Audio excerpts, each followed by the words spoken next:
விக்கிரவாண்டி சட்டமன்ற தொகுதியின் வேட்பாளர் புகழேந்தி கடந்த ஏப்ரல் 6ஆம் தேதி மரணம் அடைந்தார். அதனைத் தொடர்ந்து இடைத்தேர்தல் அறிவிக்கப்பட்டது. இந்த நிலையில் இந்த தேர்தலை புறக்கணிப்பு செய்வதாக அதிமுக பொதுச் செயலாளர் எடப்பாடி பழனிசாமி தெரிவித்துள்ளார்.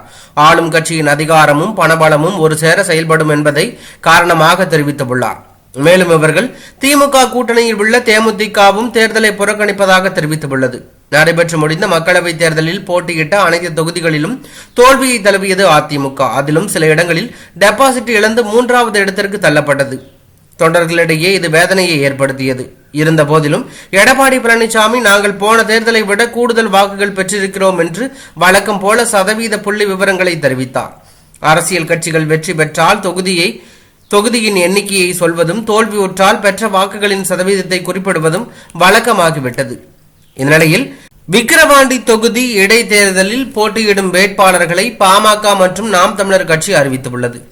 ஏற்கனவே வட தமிழகத்தில் வலுவாக உள்ள பாமக இந்த தேர்தலில் கணிசமான வாக்குகளை பெறும் என்பதில் ஐயமில்லை.